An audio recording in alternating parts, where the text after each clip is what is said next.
Muy buenos días, jóvenes y señoritas. El día de hoy vamos a compartir un nuevo tema en el curso de Historia del Perú y el tema es economía guanera en el Perú. Antes de iniciar con este tema, vamos a irnos relacionado a todo lo que va o está ocurriendo en nuestro país actualmente, a lo cual nosotros no somos ajenos, ¿verdad?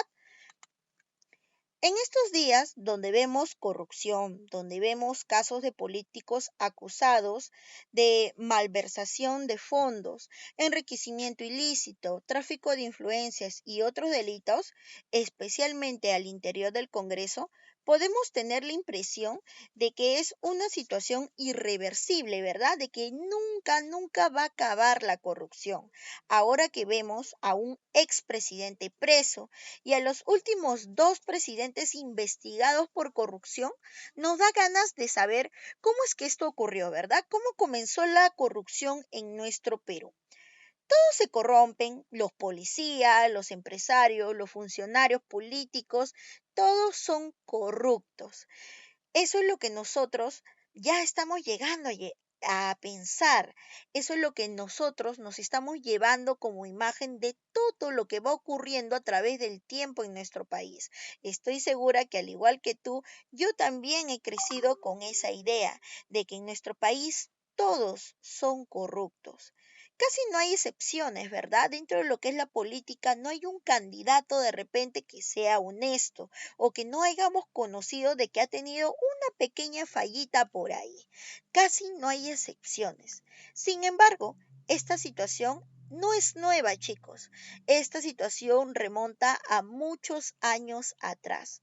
Hubo en la historia peruana una época en que el dinero era tan abundante, así ustedes no lo crean, yo tampoco, pero en la historia nos cuenta que hubo una época en el Perú que el dinero era tan abundante que se pudo desarrollar y convertir el Perú en una potencia económica. Pero esto no sucedió por muchas razones, entre ellas la famosa corrupción. Les comento, ya años atrás, en la época de Castilla, ante el caos que se estaba produciendo, era necesario buscar una solución. Por un lado, las potencias, las grandes potencias mundiales, los países que estaban mucho más avanzados que nosotros, se lanzaron a la expansión colonial, invadiendo y repartiéndose inmensos territorios de África, Asia y Oceanía. Y por otros diversos científicos emprendieron la búsqueda de un abono tan poderoso que pueda devolverle a las tierras europeas su fertilidad. La solución fue hallada. ¿En dónde fue hallada? En el Perú. Les explico. Gracias a la biodiversidad que nuestro país tiene, a los múltiples climas que también tiene nuestro hermoso Perú, nosotros no sufrimos de tierras infértiles. ¿Qué quiere decir ello? Que en muchos lugares de nuestro Perú, incluso hasta en tu casa y en la mía, producto de las lluvias, producto de la humedad, de la temperatura, podemos sembrar algún tipo de alimento, sea alguna fruta, sea alguna verdura, entre otros. Sin embargo, hay países en los cuales no se puede sembrar. ¿Por qué? Porque su territorio es seco, su territorio no está rico en minerales, no está rico en residuos de agua, entre otros. ¿Qué hacen esos países en los cuales no se puede sembrar? Un ejemplo. Nosotros normalmente vamos al mercado y encontramos, supongamos, el kilo de papa 70 céntimos. Vamos al supermercado, a Metro, a Plaza Vea, no vamos a encontrar a 70 céntimos, lo vamos a encontrar un sol 50, 2 soles, siendo un supermercado de nuestro país. Imagínense que no existiera la papa en nuestro país. Tendremos que comprar a otro país la papa y que el país nos venda la papa, no nos la va a vender a sol 50 el kilo, nos lo va a vender mucho más. Entonces, estas potencias miraron la forma de que su suelo pueda ser fértil. ¿Y dónde consiguieron la solución? Acá abajo nos dice, la solución fue hallada en la explotación. Ahí dice bien claro, explotación. del guano de las Islas Guaneras del Perú. A partir de 1840, el Perú empezó a exportar guano a Europa.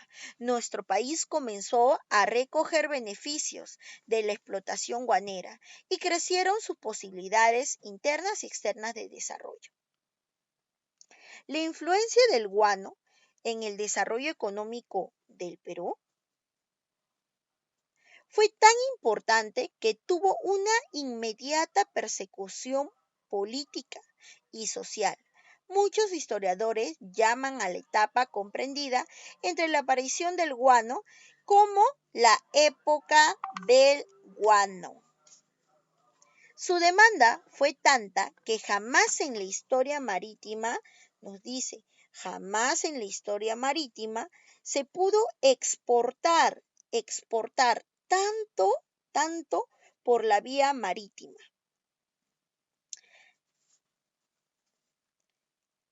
Esta exportación llegó a toneladas de guano, más que el trigo, más que el té, más que el oro o el tráfico de esclavos de la época.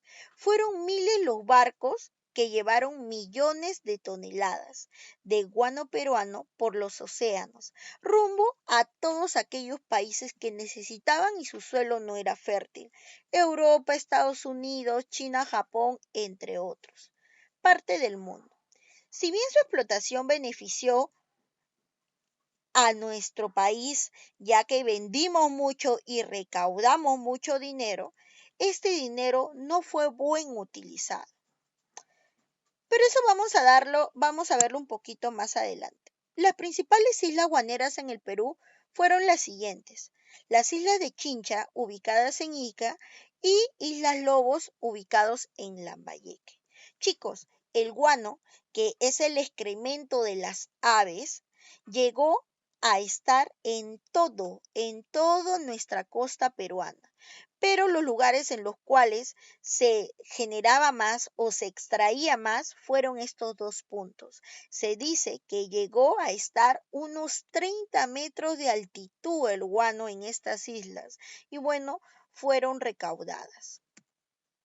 Del total del dinero recaudado del Estado peruano, según los datos, según la historia, nos dice que este dinero fue utilizado de la siguiente manera: el 30% para expandir y mantener la burocracia civil, el 20% para expandir la burocracia militar, el 8% para el pago de la deuda externa, el 11% para el pago de la deuda interna y el 20% para la construcción de los ferrocarriles que se dieron en esa época. Miss, ¿cuándo fue el primer negocio del guano o cómo se comenzó esta situación? Bien, esta historia, chicos, va a ser pequeña, pero es algo realmente impresionante, que ahorita en la actualidad nosotros lo vemos y no podemos creer que las autoridades de la época hayan hayan realizado, hayan aceptado este convenio.